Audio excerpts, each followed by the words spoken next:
Roger, I love fresh basil in the summer, but I'll be honest with you. You're talking about planting things from seed.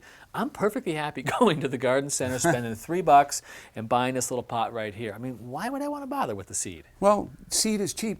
You can buy a lot of it.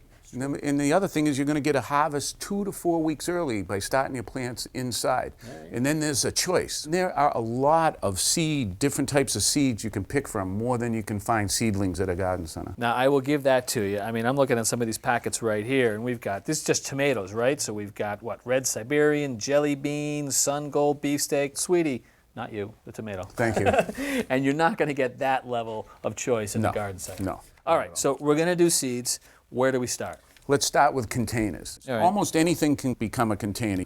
You don't want to use a plastic pot that doesn't have a drain hole in it. So very simply, punch a hole in the bottom, and that's now a container. You can start a seedling in. Look at this, a little milk carton or a cream carton turned into a container. Okay, so you got a recycle variety right there. Right, this one, you take and put the seedling in this, and then you can plant it out in the garden because this is all biodegradable. So you actually put this entire container into the garden? Yep.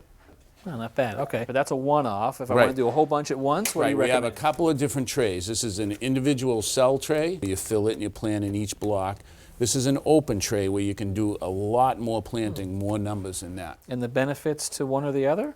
Just that you can get more plants started in here. These are easier to pop out and put into the garden. So you can actually dig one of these out and not worry about going in here and doing damage to the others. Yeah. Okay. Now, the most important thing is what we put into those trays, and that's the soil. So what do you do? Just go get a big shovel full of your best soil out in the backyard, black gold? No. You don't use that soil. It's too heavy. The seedlings can't grow in it. You're going to use this sphagnum moss and vermiculite. Wow. Really free-draining material. Well, that really is light. It is kind of spongy and soft. Can I put this in here? Well, you can, but it's really hard to water after you do that. So what we like to do is mix the soilless mix with water, and then use that to go in and fill all the cells with, and then we'll just plant right directly into it. And so you're saying that this has actually been pre-saturated. Oh yeah, look at that. Yeah, full of water. Wet. No problem at all. Yep. Okay, so now we've got the soil mix in there. Let's get some seed in the ground. How about broccoli right here? Sure, that's a good one.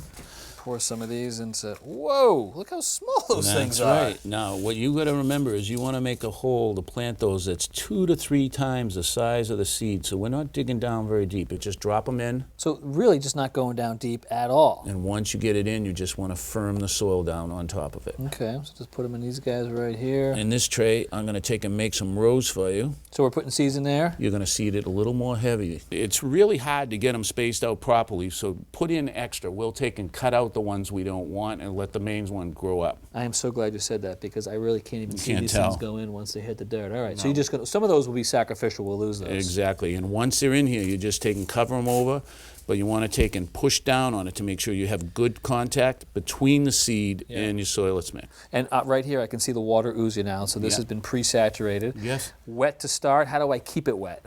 Well, there's a couple things you can do. One is you could use a light sprayer like that and just simply keep it moist. And you want to do it really light because you don't want to wash the seed or the seedling out of there. That's why some gardeners will take a tray like this, take it completely out, put water in there, underneath, and then just drop it back in. And what, it just soaks it up from the bottom? The water just wicks up from the bottom. Very clever. So no watering can over the whole thing? No. All right, and then I can just spray the top of this one. And what, every day I got to do it? If it's evaporating that fast, yes. That's why some people will take and put this cover over the tray.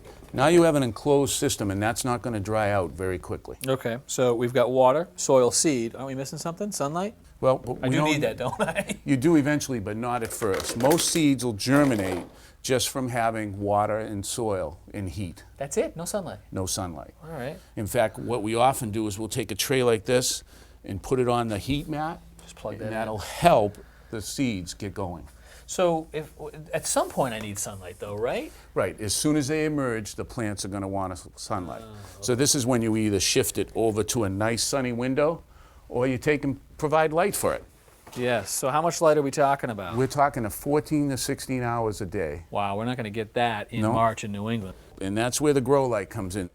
You simply set it like this. This one's great because it can adjust up and down. We'll take it down to close to it. So when the seeds are actually in the soil, put it right down on top of them. Right, and then as it grows, we're just going to take and move it up Clever. with the plants. All right.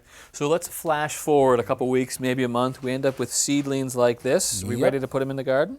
Well, we need to know a couple things first. You need to know the date of the last frost in your region, because Okay. if we put these outside and there was a frost, the chances are they'd all be killed. So obviously go beyond the last frost. How far beyond? I would say at least a week, if not 2. The other thing we have to do is we have to harden these plants off.